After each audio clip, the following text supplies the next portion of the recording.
Olá pessoal, boa noite. Meu nome é Irandama Filho, sou angiologista e cirurgião vascular. Moro aqui na cidade de Paulo Afonso, na Bahia, trabalho no Centro Integrado de Medicina. Vim falar um pouco hoje com vocês sobre doença da carótida, que é uma artéria principal que nós temos no pescoço, fundamental para levar o sangue para o cérebro. Tá? E não apenas ela, mas as artérias vertebrais também, que passam aqui por trás, tá certo? No conjunto de vértebras que levam o apoio para o crânio e através delas tem orifícios e passagens que essas artérias vertebrais levam sempre para a cabeça da gente. Pois bem, notadamente as carótidas que passam aqui na frente se bifurcam, uma por dentro, por fora, e faz assim o conjunto de vasos que vai perfundir esse nosso cérebro maravilhoso que Deus nos deu. Então vejam, falar um pouco sobre a doença de carótida principal, na verdade, existem várias, mas hoje a gente vai notar um pouco sobre a doença aterosclerótica. A doença aterosclerótica é essa que, bom traduzir da seguinte forma, é como o depósito de gordura ao longo dos anos em algumas pessoas que na intimidade da estrutura dessas artérias leva a um depósito de gordura, a uma reação inflamatória crônica, proliferação de células, e isso leva a um estreitamento do fluxo sanguíneo nessas artérias. Qual é o problema disso? Bem, se você está levando o sangue para o cérebro e vai diminuir a passagem do sangue, isso é um problema sério. Leva a quê? Diminuição de perfusão cerebral, vai levar a um dano de perfusão cerebral, uma menor oxigenação, e dano na estrutura cerebral, ou seja, as células do cérebro vão adoecer. Haverá um mau funcionamento crônico e um dia ou outro pode haver um acidente vascular cerebral. Isso se forma do nada? Não, isso é ao longo de décadas, isso tem a ver com a estrutura de sua alimentação, sua estrutura genética, com a anatomia, fatores outros predisponentes como sedentarismo, porque você tem uma menor perfusão, um menor batimento cardíaco, em relação ao que você necessitaria, e você tem uma disfunção que no fim modifica a qualidade da perfusão cerebral. Com isso diminui a quantidade de sangue que vai para a tua cabeça. Faço isso. O que é que tem que ser mais dito? Gordura que você come demais, carboidrato que você come demais, tudo que é demais que é ruim, vai fazer mal também para isso. São os velhos fatores que todo mundo já ouviu falar, que termina dando um derrame, dá um infarto, dá um derrame, no fim é a mesma coisa. Você vai ter um dano na estrutura da artéria que está levando o sangue para algum lugar, seja na perna, no braço, no rim, no coração, no cérebro. Tá? Isso faz com que no final você adoece. Cigarro piora? Piora. Isso aí está documentado na literatura do mundo inteiro. Diabetes piora? Piora tudo. Né? Se pode existir uma coisa que realmente faz mal para tudo, é diabetes. E aí a gente tem que entender que tem que ter controle nesses fatores de risco. Pressão arterial descontrolada também danifica. Não faz bem a ninguém. Se pressão alta não é boa, descontrolada é pior ainda. Ansiedade, nervosismo, estresse demais, termina danificando tudo. E aí a pessoa ansiosa termina comendo aquilo que não deve, é uma bola de neve, e vai assim por diante, danificando mais e mais e mais as coisas. Então tem que entender, minha gente, que isso não é uma coisa simples, não é uma coisa fácil, nem é bom para ninguém. Tá certo? Mas vamos lá, a gente vai continuar falando. Gostaria que, se você estiver aqui ouvindo, por favor, aproveita, se inscreve, bota aqui um like aí nesse canal nosso, para a gente ter cada vez mais oportunidade de levar um pouco de esclarecimento a várias pessoas. Vocês vão descobrir que, na verdade, isso é um tema que a gente está falando, que outros colegas já falaram, mas, de repente, a linguagem que eu vou utilizar pode ser um pouco mais compreensível e adequada para aqueles que estão ouvindo. Aí você aproveita e divulga isso para outras pessoas que aproveitam também, vem conhecer o trabalho da gente, e assim a gente toca o barco. Vamos lá. Vem uma pergunta: doutor, existe algum remédio que acaba com esse negócio para não ter esse problema? Olha, acabar, não existe. Mas a questão é o seguinte: pode existir, junto da medicação, um conjunto de fatores que vai ajudar. Tudo aquilo que eu disse que está fazendo mal, você deve controlar. Pressão, controlar. Diabetes, controlar. Alimentação, né? O exercício físico. Dormir bem. Porque dormir bem tem a ver com isso. Morar num lugar menos poluído tem a ver com isso? Tem. Tá? Tem estudos que mostram que simplesmente se você dorme mal, Você vai ter alteração de pressão arterial, alteração da produção de níveis hormonais durante a madrugada, e seu despertar vai ser ruim. Você vai ter um ciclo de hormônios que tem a ver com o intestino e o sono que estará desregulado. Seu intestino também vai estar desregulado, uma coisa vai puxar a outra. E hoje em dia está mais do que comprovado aquilo que foi dito há 2.500 anos atrás, que o intestino é o segundo cérebro. Na verdade, é uma população gigantesca de minicérebros, vamos dizer assim. São trilhões de bactérias que nós temos no intestino e tem a ver com um ciclo enterocerebral, ou seja, do intestino e o cérebro, na regulação e produção de certas substâncias que, no fim, vai facilitar o melhor funcionamento desse nosso cérebro maravilhoso e do corpo como um todo. Então, sim, se você dorme mal, come mal, o resto vai mal. Intestino com prisão de ventre, você está juntando toxina, você tem que se livrar disso. Se você está comendo coisa ruim, para de botar coisa ruim no teu corpo. Facilita, pelo amor de Deus. Dá uma ajudada. Come coisas melhores. Para de comer tanto enlatado, tanta substância tóxica. Para de botar veneno no teu corpo, isso não faz bem a ninguém. Né? Assim você, aí sim, vai estar favorecendo, primeiro, a não formação das placas de carótida, que eu vou mostrar aqui. E se tem, retarda a progressão, diminui o crescimento, diminui a reação inflamatória crônica e assim vai ajudar alguma medicação. Existem medicações? Existem, as chamadas estatinas. Existem estatinas que têm sim comprovado cientificamente por método de imagem, de ultrassonografia, que pode ajudar ao longo do tempo, desde que você colabore, com a modificação no formato dessas placas, tendendo a uma remodelação e até diminuição desse estreitamento, facilitando o fluxo sanguíneo cerebral. Mas lembra, não adianta tomar 200 comprimidos no dia, isso não resolve. É um conjunto de fatores que aí sim, juntamente com o que você faz, que ajuda. Ou termina um problema mais severo, que é o que a gente não quer, que você tenha um derrame. A gente não quer que você tenha um mini derrame. Ninguém quer que você tenha vários mini derrames para fazer um derrame grande, um dano cerebral severo, e aí a coisa fica feia. E ninguém quer que você chegue a ser operado. Fazer uma cirurgia de carótida não é exatamente para passeio no parque. É uma coisa séria, deve ser evitada, mas quando necessário é feita. Tá? Vamos ver aqui. Bom, carótida, esse vaso aqui, ó, tá aqui embaixo, pescoço, cabeça. Aqui é a bifurcação, como eu falei, ele divide em dois ramos, um vai por dentro, para dentro do cérebro, outro pelo lado de fora, que leva os ramos extracranianos, levando sangue para toda essa área daqui. Por isso que a cabeça da gente sangra quando corta, quando leva uma machucada. Mas se você puder, evita essas coisas. Está aqui um exemplo da placa de carótida. A sujeirinha que está aqui, ó, nessa bifurcação. Áreas de bifurcação recebem mais pressão do vaso sanguíneo quando o sangue está bem agitadinho. Então chegou na área de bifurcação, o sangue vai bater, vai dividir, vai para os dois ramos. Se tua pressão arterial está descontrolada, essa pancada é mais forte. Se a pancada é mais forte, aumenta o dano na estrutura do vaso. E isso vai fazer com que a coisa piore. Por isso que, entre outras coisas, a pressão arterial deve ser controlada. E você tem que estar entendendo isso, que isso é bem simples. Se você insistir em fazer coisa errada, só piora. Eu não sou pai, eu não sou mãe de ninguém, mas a gente orienta como médico. Pelo amor de Deus, bora ajudar. Tá? O médico, o seu cardiologista, não pode fazer milagre por você. Milagre é com Jesus, desde que você também, pelo menos, acredite nele e ore. Não é? Mas se você faz sua parte, você faz uma atividade física, se regular. Outra coisa, não é chegar a semana inteira trabalhando, descansando, chegar no domingo, vai jogar 5 horas de futebol que acha que isso aqui vai resolver. Não vai. Você aumenta o dano nas estruturas corporais todas. Pressão sanguínea vai ser demais, exigência respiratória demais, os outros órgãos vão sofrer. A estrutura física de musculatura, de articulação, tudo isso vai sofrer um dano excessivo.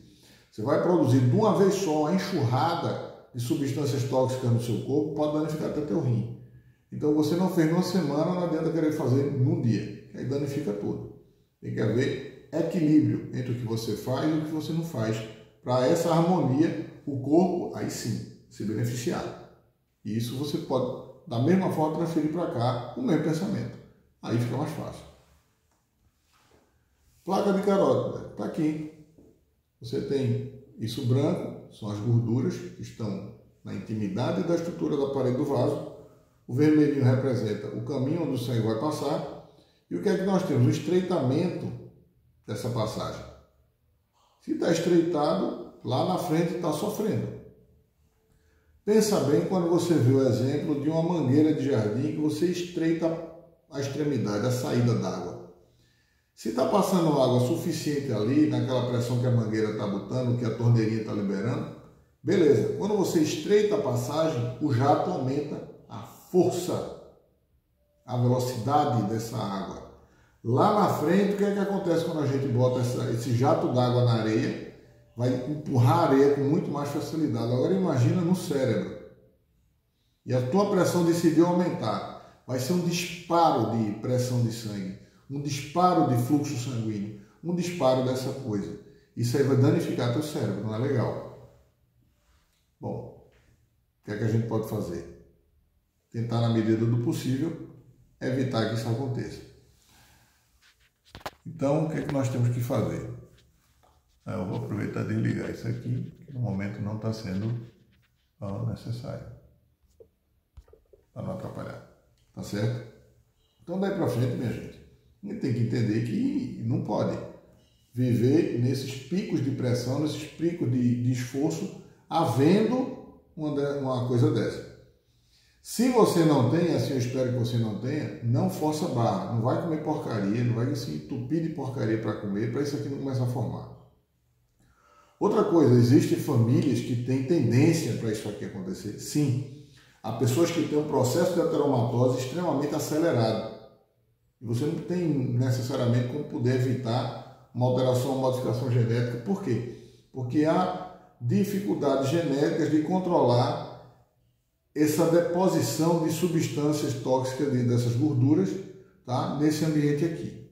Aí o que é que tem que ser feito? Controle prévio da alimentação, do exame de sangue, do colesterol, dessas coisas, para tentar se identificar quais são as populações de risco e tratar efetivamente. Outra coisa que a gente tem que entender, minha gente, é um remédio que vai fazer milagre? Não é, como eu disse no começo, tá? Mas é a boa identificação da sua estrutura genética, do seu histórico familiar, de como é a tua vida, para tentar fazer uma condução a longo prazo.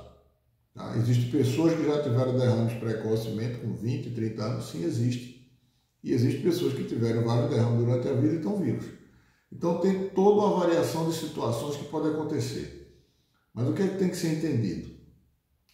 Quando a gente dosa colesterol e triglicerídeo no sangue, que são as gorduras, né? Ácido úrico, essas coisas, glicose, tem que entender o seguinte, não é apenas para saber o nível disso no sangue, nem para dizer, vou tomar um remedinho e baixar. Não, é para prevenir isso. O que nós temos de evitar é a lesão da carótida e o AVC. Agora entenda-se, a mesma estrutura de vasos do corpo todo, que tem isso daqui, é o que vai levar o sangue para o coração também. Então, isso aqui no coração dá infarto. Isso aqui no cérebro, infarto cerebral.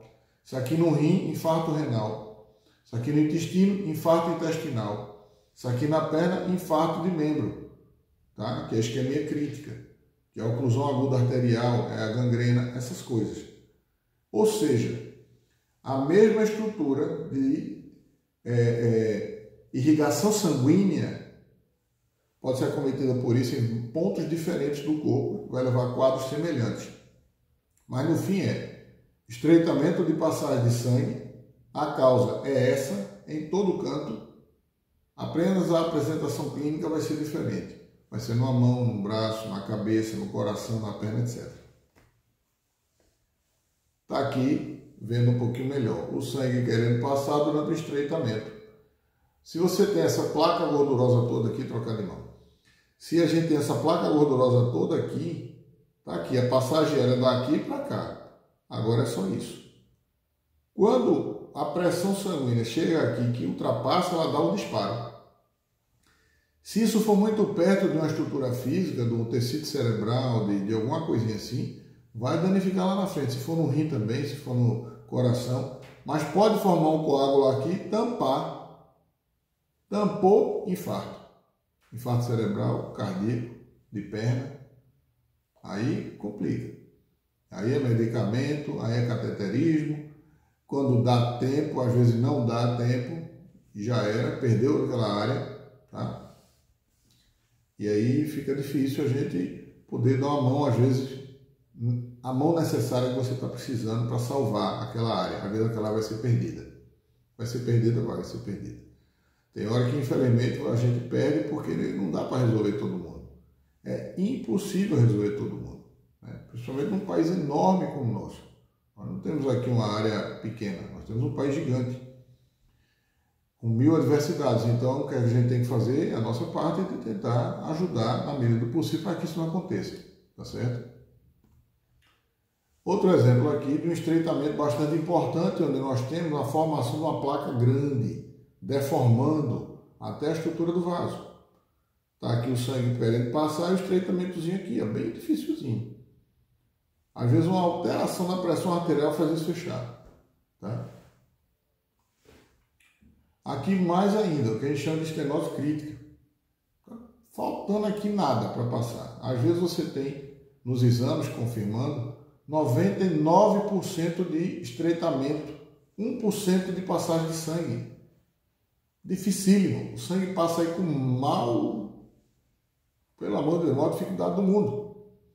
Essa pessoa muitas vezes está tendo apagões, está tendo desmaios, está tendo um mini acidentes cerebrais, entende? Pode passar coágulos aqui que estão se formando, você dá um derramezinho hoje, uma isquemia cerebral hoje, outra manhã, daqui a pouco o sistema fecha. E você não tem como resolver isso. Você quer me dizer que remédio vai resolver isso aqui? Não vai. Os que existem hoje não, talvez no futuro, mas hoje não. Não tem uma pílula, um comprimido, um xarope que você tome que isso dissolva. Aqui precisa de uma intervenção cirúrgica, não tem como. A intervenção cirúrgica está aqui, ó. Você abre o vaso e arranca a placa. Chama-se endarterectomia, endoarterectomia. Arteré de ateromatose, de ateroma. Tá certo? Tomia de abrir aquele fragmento, aquela área, e endo que é de dentro. Você vai tirar um pedaço de dentro do vaso. Tá aqui. Outras formas de não fazer a cirurgia é você usar uma dilatação. Você abre aqui, dilata e põe uma malha. Tem um balão de dilatação e uma malhazinha que é colocada. Um dos exames mais básicos que devem ser realizados para tentar investigar isso, ultrassonografia dos vasos cervicais. Quando a gente vai investigar a extensão do problema, qual vaso está doente, qual vaso está bom, e de repente fazer um planejamento em cima de tratamento medicamentoso, que é sempre a primeira parte, mudança do estilo de vida, alimentação, exercício físico, e conversar aquilo que a gente está falando.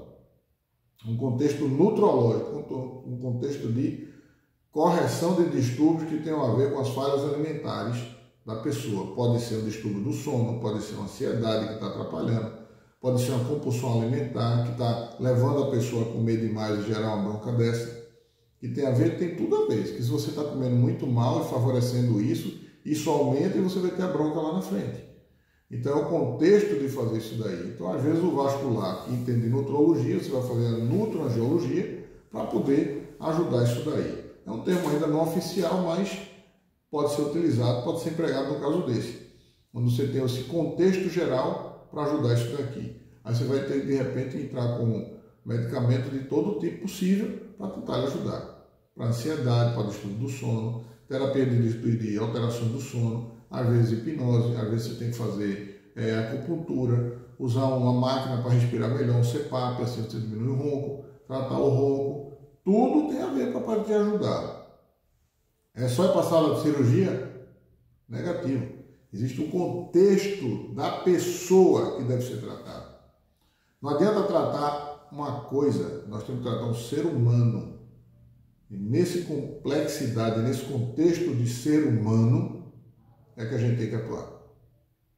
Tá certo? Você é um ser humano na sua complexidade, na sua necessidade, em tudo aquilo que você precisa, é que a gente tem que ajudar. É fácil? Nunca é fácil. Porque não é só isso, é o ser humano. Então o ser humano deve ser tratado na sua totalidade e na sua integralidade, da melhor forma possível, no seu contexto e no ambiente onde mora, para que aí a gente possa adaptar as necessidades e chegar a um bem comum. Se você não tem essas estruturas onde você mora de apoio, uma equipe cirúrgica, se você não tem ultrassonografia, você tem que ter alguém que te oriente ou o que fazer. De repente você migra para algum lugar, faz o que precisa e retorna ao seu ambiente de residência. Mas, lembre-se, é complexo, mas depende muito de você. Então você precisa entender que tem que ter mudanças que são importantes e que devem ser permanentes, não apenas embasadas em remédios, mas no estilo de vida que tem que ser modificado e adaptado à tua necessidade. Por quê? Porque depois disso tudo você vai ter que dar continuidade. Vem exame? Vem. E depois? Pode ter necessidade de mais exame.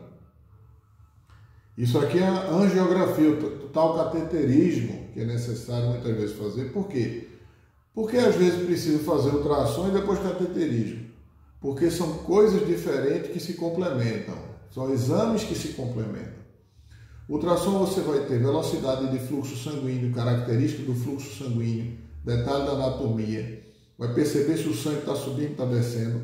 Aqui a gente vai pegar mais detalhe do relevo do interior do vaso, porque o contraste que está sendo utilizado você está vendo só por dentro, por onde o sangue passa, não vê por fora. O ultrassom vê por fora e soma-se a esse. Esse aqui pode ver coisas que o ultrassom não viu por limitação de máquina, de aparelho.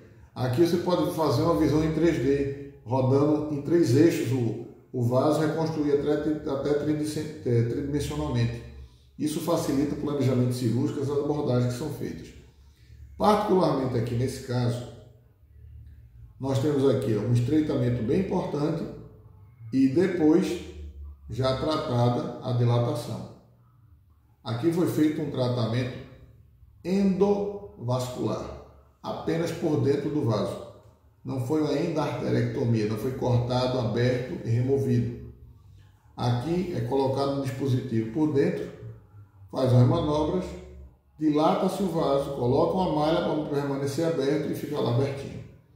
Qual o melhor procedimento? Em termos gerais, dá no mesmo. Agora, e a longo prazo, ao longo dos últimos 20 anos, se equivale. Porém, caso a caso, tem especificidades, tem diferenças, tem questões que tem que ser analisadas e às vezes um se sobrepõe ao outro. Aí, a equipe que vai tratar você é que vai poder julgar a melhor oportunidade, a melhor forma de fazer o tratamento. Por que isso? Simples. Vamos dar um exemplo bem básico. Digamos que a pessoa tenha uma dificuldade nos rins e não pode receber uma carga de contraste muito alta, tá certo? Existem vários serviços fora do Brasil e são extremamente adaptados, treinados e preparados para fazer todos os procedimentos do paciente sem precisar da arteriografia. E esse exame aqui. E aí você faz todo o preparo com ultrassom, às vezes faz 2 ou 3 ultrassons para definir tudo bem perfeitinho.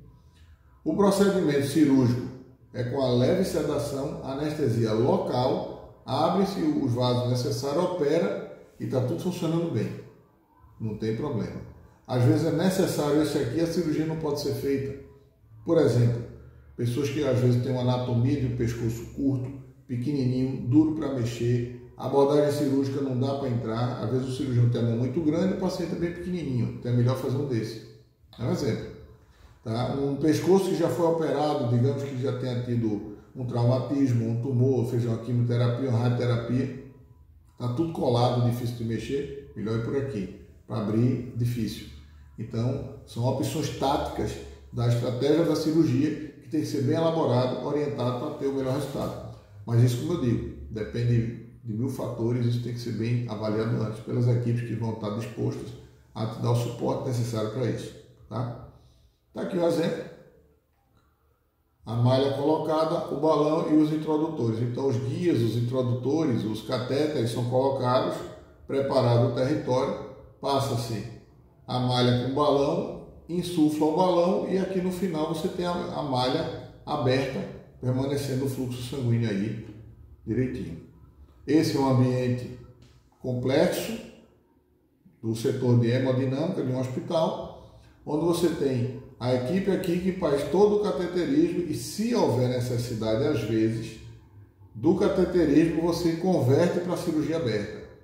Às vezes é necessário. É feito cirurgia de vídeo laparoscopia para abdômen. Às vezes você está fazendo a vídeo, mas tem de converter para cirurgia aberta. Não é frequente, mas acontece. Aqui é a mesma coisa. Às vezes você está fazendo cateterismo, não dá certo, tem que converter, fazer a cirurgia convencional abrindo da endarterectomia. Depois, tudo aquilo que a gente falou, fazer a manutenção. Detalhe aqui do balão, sendo colocado implantando o stent, que é um stent, é o nome dessa malha, e aqui o stent colocado dentro do vaso, dilatada a parede, as placas de gordura estão aqui, ela não some, certo? E o sangue vai passar aqui. Por isso que deve ser mantido o cuidado. Você deve fazer a manutenção dos seus cuidados. Medicação vai entrar aqui? Várias. Daí para frente é remédio e cuidado. Agora entenda, não adianta só se entupir de medicação. Você tem que fazer a sua parte. Você tem que mudar a alimentação, o seu estilo de vida, tomar bastante água, ter cuidado. Porque tudo tem limite. E você deve entender que todo procedimento também tem limite. Pode dar certo, pode dar errado, pode não sair como a gente planeja. Claro que pode. Porque nós estamos tratando com estruturas biológicas. Estruturas biológicas têm variações inúmeras. São calculadas muitas vezes o que a gente faz? Sim. A gente calcula, programa, sim, mas às vezes não é como a gente quer que a coisa aconteça. 1000 fatores podem acontecer. De materiais que você planeja tudo, chega na hora não funciona, dá errado, material não passa, tem que trocar, não tem suficiente, termina convertendo, faz, não ficou como você queria, depois tem que fazer de novo, tem que repetir procedimento. Então tem que se entender, não é uma coisa simples, não é simplesmente, você ali, futucar um vasinho e vai dar certo. Não é assim que funciona. Precisa muito de você, precisa do seu envolvimento, da sua colaboração, da sua persistência em se manter bem. É o seu bem-estar que é o mais importante. Muda a alimentação, faz exercício, toma teu banho de sol, controla aquilo que você come, tá certo? Procura alguém que possa te ajudar, um nutricionista, um nutrólogo, o endocrinologista, o cardiologista, tá? Vai para o vascular, procura o neurosintoma, o sintoma cerebral. Às vezes o primeiro sintoma de uma doença dessa é uma falha na visão. Quando a pessoa vai examinar, o oftalmologista examina e diz, você tem um negócio no vaso aí, vai para o vascular ver. E acontece, certo? Às vezes o clínico geral está examinando você e detecta isso daí, pede o exame, está lá o problema, direciona para o tratamento. Mas lembre-se, o mais importante é você, é o seu envolvimento, o envolvimento da tua família para que você possa ter um bem-estar.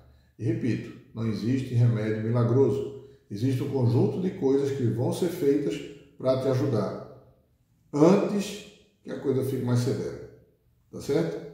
Então, se inscreve aí no canal, dá um like se for bem, se você gostou da explanação e divulga isso para outras pessoas, para que outras pessoas possam se beneficiar desse conhecimento e assim procurar ter uma vida mais feliz, mais confortável e mais adequada. Muito obrigado e até a próxima.